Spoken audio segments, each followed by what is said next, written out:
Often when we start out in business, our imposter syndrome kicks in, and we think we need to have a certain number of years of history behind us before we can become an authority. That's really not the case. And there's a couple of great ways to become the authority or the go to that you can do right now, even if you're brand new. And even if you're not brand new, you should still be doing them, and they're free. So, and along with building your authority, they are really, really powerful ways to grow your audience. And did I mention they're free? So it doesn't matter what your budget is. You can afford to do this. So, okay, let's talk about what building your authority means before we get into this. Even if you're not an expert, you can still build your authority. So, if you think of any niche in any industry that you're familiar with, certain people are going to pop to mind that are the go to for that service or for that product because they've created authority on that topic in one way or another. So, for some of them, it's experience or education on that topic. For some of them, it's research or a lived experience. For some of them, it's just a simple interest that they have in that topic that they use to become an authority. So whatever way they've done it, it makes them the name, the person that people think of, and it creates a nonstop flow of traffic to their door. So they don't have to pound the pavement. They don't have to chase those sales anymore, which is the dream, right? So maybe you own a newer business or you're building a business in a field that you don't have a degree in or you don't have years and years of related experience in. Or maybe you do have quite a bit of experience, but your imposter syndrome kicks in and you don't feel like the expert. So how do you become the expert or the go-to in your field? So this is the cool part about building authority. There's lots of ways to do it, and you can do it without knowing everything about everything right now. So being an expert is one way to build authority, but you don't need to be the expert. You can learn as you go. And one of the best techniques for building your authority in a field that you're new to is to focus on curating rather than creating. So what does that mean? So rather than tapping into your own knowledge or experience, which could be tricky if you're new to your topic, you can curate, which means to collect and to share the information with your audience. And it can be done in a variety of ways. You can collect contributed information like blogs or sources from people that are experts in your field and put them on your platform for your audience to consume with permission, of course. You could start a podcast where you interview experts on the topic, and then you learn right alongside your audience from the experts while becoming an expert yourself. You can share, again, with permission, posts from other social media accounts that speak to the topic that you're focused on. And you can collect and share resources for your audience on the topic that they're interested in. So those are just a few examples, but there's countless ways to curate content. So think about what your audience wants to see or hear, and then how you can bring that together on your platforms to make it the first place that they would go to find what they need related to your topic. That's the key. And curating is really the most effective when you're very focused. And I've given this example before, but think of it this way. If your topic was healthy eating, let's say, that might be too general a topic to work well for this because there's so many resources out there to help people eat better. They may or may not come back to you for that information. But if your topic was something very specific, like healthy eating to minimize menopause symptoms, or how to create a specific diet for kids with ADHD, or something very specific like that, those are topics that your targeted audience would want to come back to you for to access because they find value in it. So if you aren't new to your field, then you have lots of options for building your authority as well. And a lot of them come back to creating content in one form or another. So again, starting a podcast, guesting on podcasts, writing articles, blogs, creating long form social media posts, YouTube videos, reels, all of those things are ways that you can create content. And you can also speak on stages, live or virtual. You can write a book, create courses, invest in PR, invest time in PR, not money. So lots of different ways that you can do it. Now, we dove deep into PR and we gave you all the tools to get started on your own PR in the season 2, episode 16, I believe it is, of the podcast.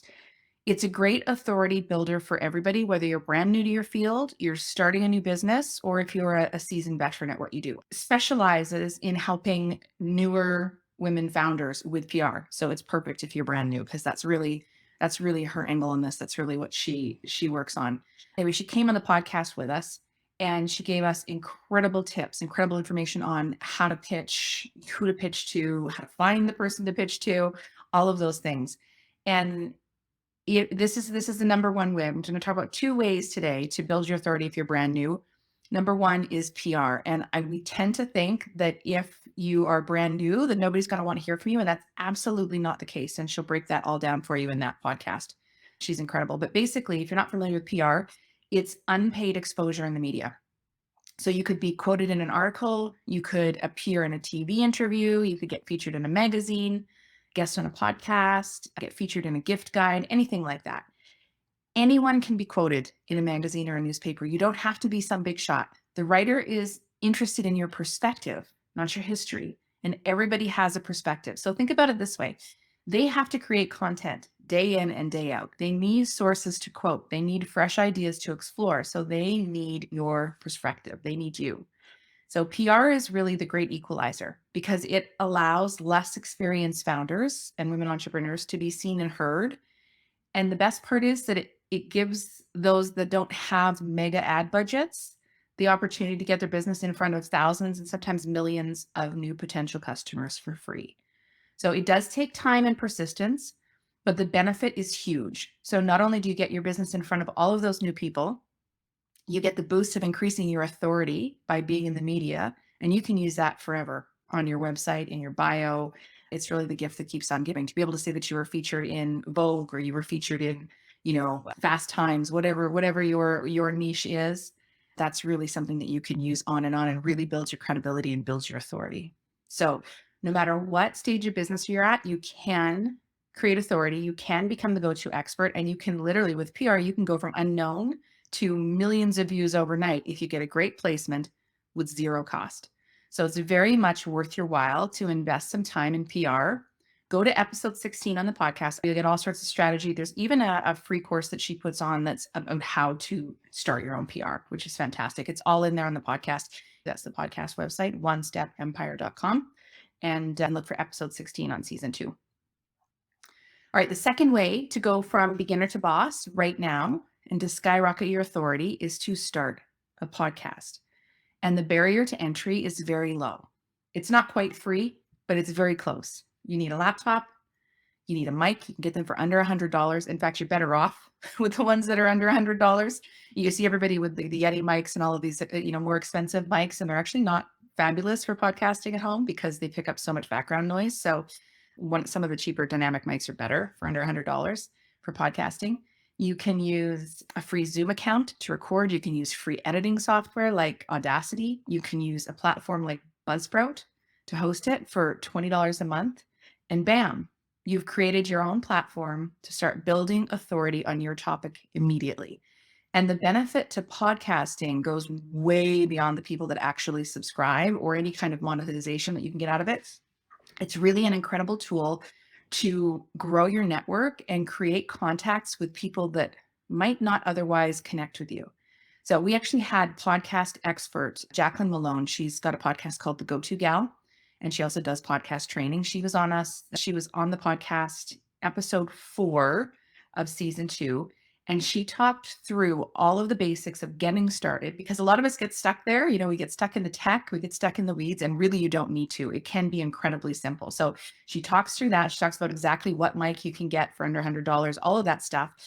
But then what's really valuable in that particular podcast, in that episode 4, is that she talks through the strategy behind hosting a podcast, how to invite people, who you should be inviting, all the ways you can leverage it to build your business, to get a seat at the table and to find other opportunities. It's really, really valuable insight. It'll blow your mind. So, and it's an absolute game changer for your business. So go listen to that one. It's episode 4. So those are 2 low cost, basically free ways that you can go from beginner to boss and become the go-to expert right now.